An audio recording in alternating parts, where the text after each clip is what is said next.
Saber Cotidiano no ar, bem-vindas, bem-vindos a novo vídeo sobre o Antropoceno, esse tema que a gente está discutindo esse mês aqui no canal. A ideia é a gente bater um papo e refletir sobre essas questões que têm envolvido toda a nossa presença nessa terra, que tem trazido as discussões para um nível muito mais físico e real do que a gente possa imaginar, para não ficar tanto apenas nos pensamentos, tanto apenas nas elucubrações teóricas, mas partir também para reflexão sobre a nossa prática cotidiana. Afinal de contas, é isso que o Antropoceno chama a gente para pensar, essa ideia de Antropoceno, essa ideia de que a Terra está se reconfigurando e a gente está nesse estado de transformações que é o nosso tempo de agora. O que a gente tem que pensar para o nosso futuro, o que a gente tem que pensar para a manutenção da nossa existência aqui nesse planeta. Isso tem a ver claramente com a gente se organiza nesse mundo, o que a gente pode mudar nessa organização, que fios que a gente pode trazer, que outras cadeias a gente pode abrir mão de participar, né? Não é só uma transformação ecológica o Antropoceno, uma transformação geológica, mas de fato ele traz para a gente a ideia de que é preciso a gente repensar a nossa vida, e isso envolve a nossa economia, a nossa forma de fazer política, modifica todas as maneiras como a gente se organiza em sociedade, na verdade. Além disso, a ideia de Antropoceno traz dilemas éticos que precisam ser muito bem elaborados e encaminhados, né? A forma como a gente lida com outras formas de vida, por exemplo, dos povos originários, a importância que a gente dá ou não a eles, as suas formas de existência. Afinal, eles são humanos como nós e existe alguma razão pela qual a gente vai privilegiar o nosso modo de vida em detrimento do deles, sabendo que o nosso modo de vida é muito mais nocivo à manutenção desse planeta. Além disso, existe toda uma reconfiguração epistemológica também em cena quando a gente pensa o Antropoceno, porque aí a gente traz questões relativas ao perspectivismo ameríndio, questões relativas à ideia dos híbridos, né? Relações homens, objetos, animais. Afinal de contas, a gente precisa reconfigurar também o nosso pensamento, a nossa forma de construir o nosso pensamento para dar conta dessa nova realidade do Antropoceno. Então, o que fazer? Né?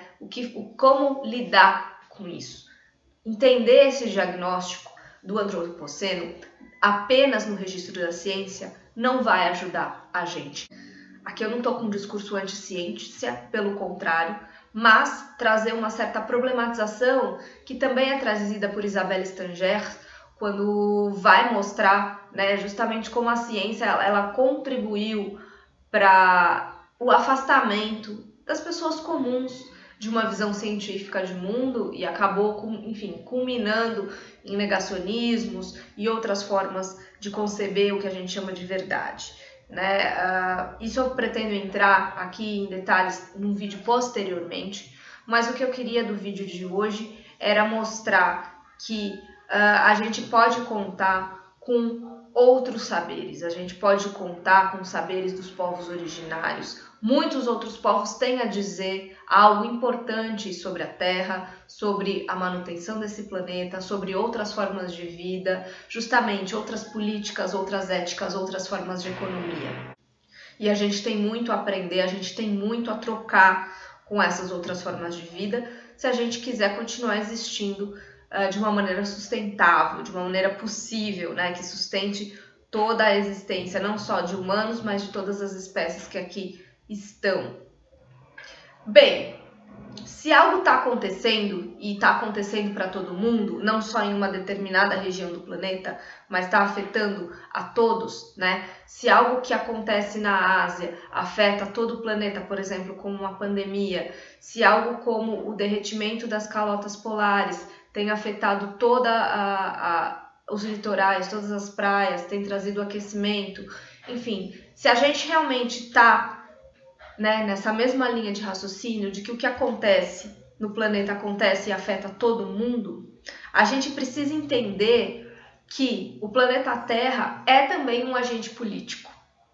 E não é um agente político que está,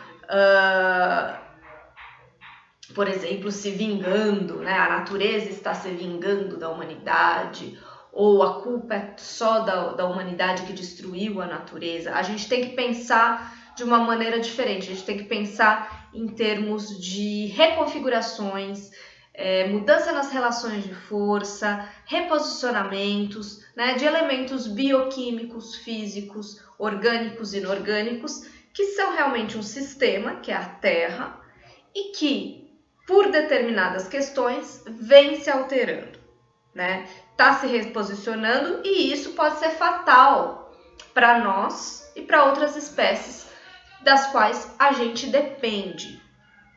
Se a gente for partir então desse princípio, o planeta Terra é tido como um resultado histórico de uma série de interações, né? Interações claramente provocadas por nós, mas não só, né? Nessa nossa relação com os outros seres, com os outros elementos orgânicos e inorgânicos, a gente altera essas configurações. E aí a gente tem aí uma série de processos, né? Processos novos que envolvem elementos químicos, elementos biológicos, né? A questão dos ecossistemas que se alteram, a questão dos fluxos de carbono que se alteram, a questão da poluição atmosférica, novas partículas, né? E a Terra, ela é então o resultado dessas interações. A gente nunca esteve sozinho nesse planeta, então alçar ao ser humano a única responsabilidade de uma maneira muito mais indo pela culpabilização, ou essa narrativa que coloca o ser humano, teoricamente, o ser humano que não é o humano ocidental, né? O humano que não vive de uma maneira em harmonia, em congruência com outros seres humanos, de outros povos, de outras etnias, de outras culturas, que têm outras formas de vida, ou seja, considerar apenas uma parte do ser humano e falar que a culpa é do ser humano, é muito perigoso, né? Porque a gente não contempla os povos originários que são seres humanos e que não estão fazendo o que esse ser humano está fazendo, e também porque a gente coloca novamente a ideia de ser humano lá no alto, no pedestal da máxima onipotência e responsabilidade sobre o futuro da humanidade. E não é bem assim, né? Porque novamente então a gente estaria reforçando um discurso ocidental, o discurso de uma razão ocidental, de uma forma de vida ocidental, e que desconsidera outras formas de vida. Então, em primeiro lugar, existem outra questão aí. Existe a ideia de que humanos são diversos, né? Múltiplos humanos. Então, falar que o humano é o culpado depende de qual humano que você está falando, de qual configuração histórica, social e cultural de ser humano que você está falando. Outra coisa, os humanos nunca fazem nada sozinhos. Se a gente for pegar, então, a questão da agência para a Latour, a gente percebe que existem interações de humanos com não humanos, de objetos com animais e com seres, e que vão gerar cadeias, que vão fazer acontecer coisas. Então, novamente, a gente tem aí, na verdade, um encadeamento de situações de coisas. E aí entra, sim, o capitalismo, aí entram, sim, as mercadorias, aí entram, sim, inúmeras cadeias produtivas que são responsáveis por devastações de florestas e poluição e tudo mais, né? Em terceiro lugar, nós temos ainda, né, a ideia de que isso é uma catástrofe, né? Então a Terra vai se vingar da gente. Novamente, aí a gente tem um outro discurso que não dialoga, não faz o menor sentido para uma realidade em que a gente está falando de interações e correlações, né? Não existe, de fato, uma razão, né? A Terra ela não tem essa racionalidade, o que a gente chama de Terra, de planeta Terra, é um conjunto de interações que está mudando, né? Isso não tem uma moralidade, isso não tem uma racionalidade, mas isso é sim uma consequência histórica. É uma consequência histórica de vários atos, de várias civilizações específicas, de formas de vida específicas que a gente tem que considerar e que atuam sobrepondo fatos, né? Tem várias camadas aí de construções. Essa composição, da forma como ela é feita hoje, ela está sendo prejudicial porque ameaça a nossa coexistência.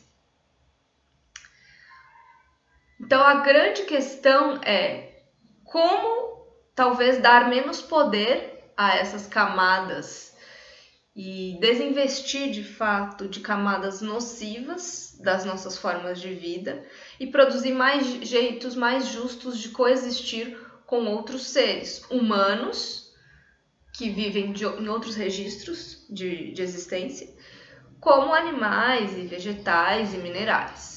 Afinal, a gente tá com eles aqui. A gente não pode falar só por nós, a gente tem que falar por nós e por eles. Né? A gente tem que considerá-los, colocá-los na narrativa, colocá-los nessa rede de relação. Enfim, isso é muito difícil, né? Porque uma vez que a gente parte desse pressuposto, a gente não consegue entender o que então pode nos salvar, né? De novo, porque a gente coloca nós como humanos salvadores, né? Grandes responsáveis. Mas, na verdade, talvez a ideia de salvação venha de uma ideia de correlação e formas de vida, de acoplamento de nós com os vegetais, com os animais, ou seja, aquilo que chamam de uma forma de vida conectada com a natureza. Na verdade, a ideia de natureza nem deveria existir nessa separação humano-natural, mas é a ideia, então, de uma vida muito mais em que se leve de fato essa conexão a sério e que se identifique o quanto essas conexões são possíveis e permitem a gente viver melhor, né? Isso também implica em desconstruir uma ideia de que cada um individualmente, se fizer a sua parte, vai ser desresponsabilizado pela catástrofe. Nós, enquanto coletivo, temos uma agência. Enquanto indivíduos, a gente tem outro tipo de agência. Aqui eu não estou falando para ninguém deixar de fazer a sua parte, mas, na verdade, a gente tem que pensar coletivamente. A gente esqueceu desse laço coletivo que nos une e, por isso, é tão difícil pensar nessa crise, né? Entendê-la como uma dimensão coletiva. Construir o coletivo é muito difícil, ainda mais agora, nesse momento que a gente vive, estando totalmente atomizados, individualizados, cada um na sua bolha. Então, é importante a gente olhar para outras formas de existência, né?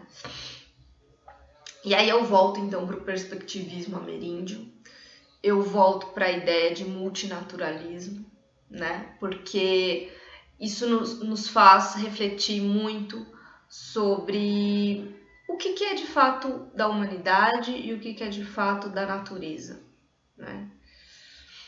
O perspectivismo ameríndio vai mostrar pra gente que existem muitas formas de ser e estar nesse mundo, que são diferentes entre si, mas são a mesma coisa, né? Por exemplo, os animais, dentro de uma perspectiva, né, dessa forma de pensar, eles são gente, só que eles são gente da forma deles, mas existe algo, né, que perpassa todos nós, né? Talvez a gente voltar para essa reflexão ajude a gente a sentir não só compaixão pelos animais, mas a gente possa olhá-los de igual para igual, né? As diferentes variações de animais são potencialidades, né? A gente não tem uma única natureza e muitas culturas humanas, mas uma única cultura e várias naturezas, né?